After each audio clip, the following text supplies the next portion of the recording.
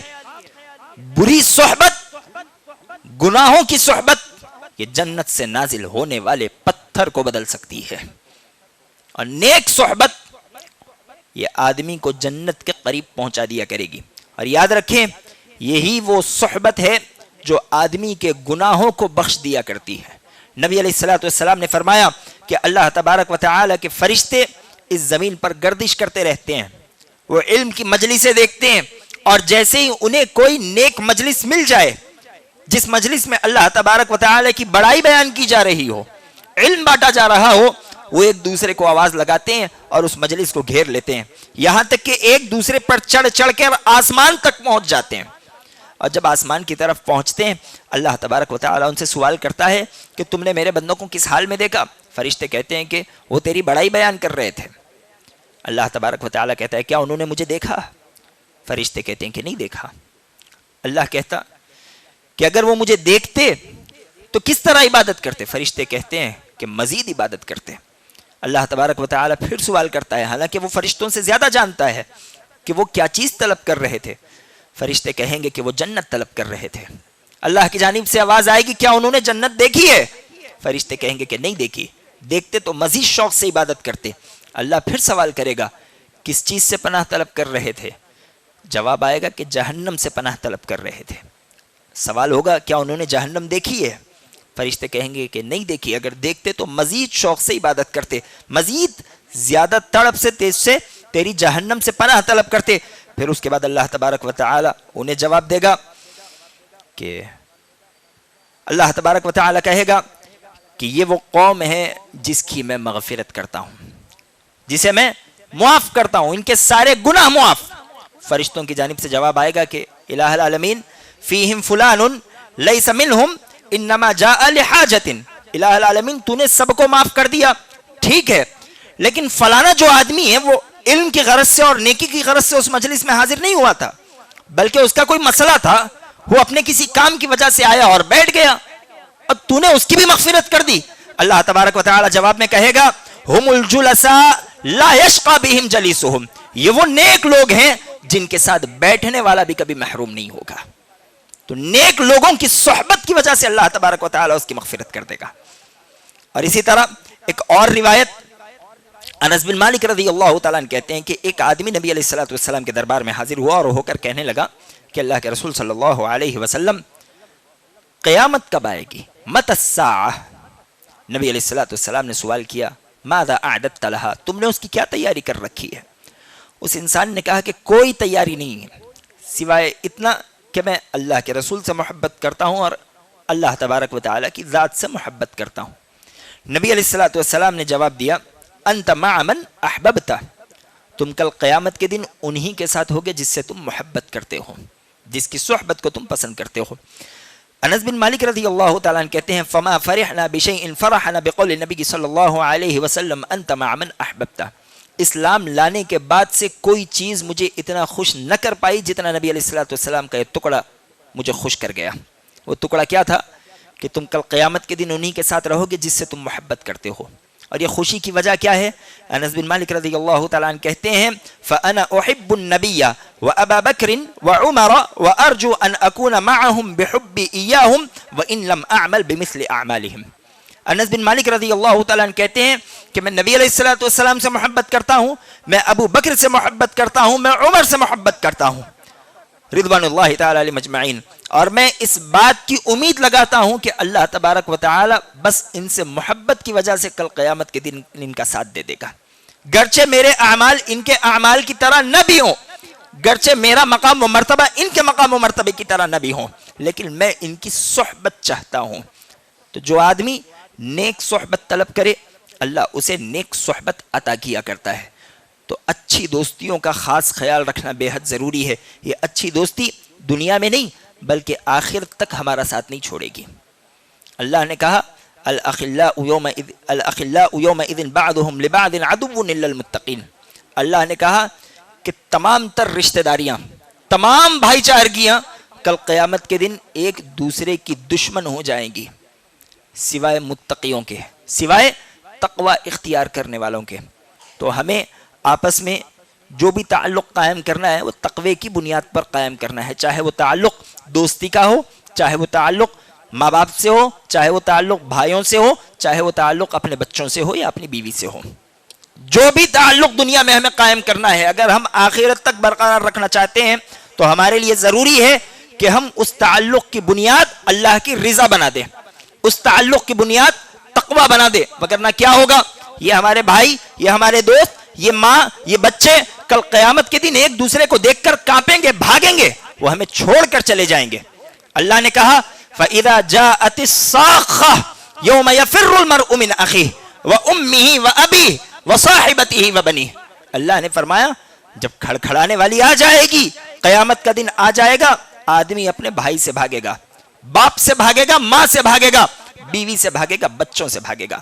یہ تو آدمی ان لوگوں سے بھاگ رہا ہے. اللہ تبارک و تعالی نے کہا کہ قیامت کے دن ماں اور بیٹے کا رشتہ ٹوٹ جائے گا.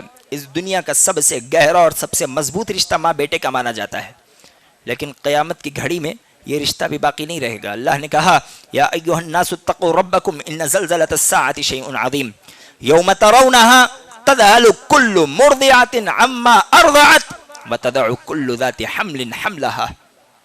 اللہ نے کہا لوگو اللہ سے ڈرتے رہو، قیامت کا زلزلہ بڑا سخت ہے، بڑا سخت ہے. اس دن تم دیکھو گے کہ دودھ پلانے والی عورت اپنے بچے کو چھوڑ دے گی، حمل والیاں اپنے حمل گرا دے گی. یہ قیامت کی سختی کا نتیجہ ہوگا. اس دن کوئی تعلق نہیں رہے گا سوائے کس تعلق کے؟ ہاں، کس تعلق کے؟ تقوی کے تعلق کے، اچھی دوستیوں کے. الاخلاء یومئذ بعضهم لبعض عدو الا المتقین. اور جو بری دوستی اختیار کرنے والے ہیں قیامت کے دن کیا معاملہ ہوگا؟ اللہ نے کہا وَيَوْمَ يَعَضُّ الظَّالِمُ عَلَى يَدَيْهِ يَقُولُ يَا لَيْتَنِي اتَّخَذْتُ مَعَ الرَّسُولِ سَبِيلًا يَا وَيْلَتَا لَيْتَنِي لَمْ أَتَّخِذْ فُلَانًا خَلِيلًا.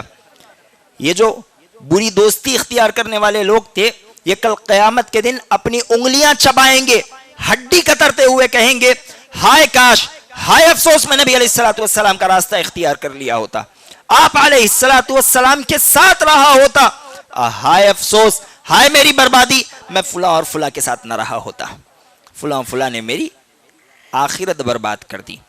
تو تقوی کے 3 مرتبے ہیں. پہلا تقوی حاصل کرنا، دوسرا تقوی کا حق ادا کرنا، یعنی ہمہ وقت اللہ تبارک و تعالی کی یاد میں اپنی زندگی گزارنا، اللہ کا ڈر ہمارے دل میں اجاگر رہنا، اور اسی طرح تقوی کو باقی رکھنا، موت تک باقی رکھنا. اور جو آدمی تقوی کے ان 3 مرتبوں پر زندگی گزارے وہ حقیقی معنوں میں متقی اور حقیقی معنوں میں مومن ہے. وگرنہ جو آدمی تقوی کے بغیر ہی مر جائے تو اللہ تبارک و تعالی نے ایسے انسان کے سلسلے میں جہنم کی وعید سنائی ہے. الغرض خلاصہ یہی ہے کہ روزوں سے جو مقصد ہم حاصل کرنے والے ہیں وہ مقصد تقوی ہے، اور تقوی یعنی اللہ تبارک و تعالی کا ڈر.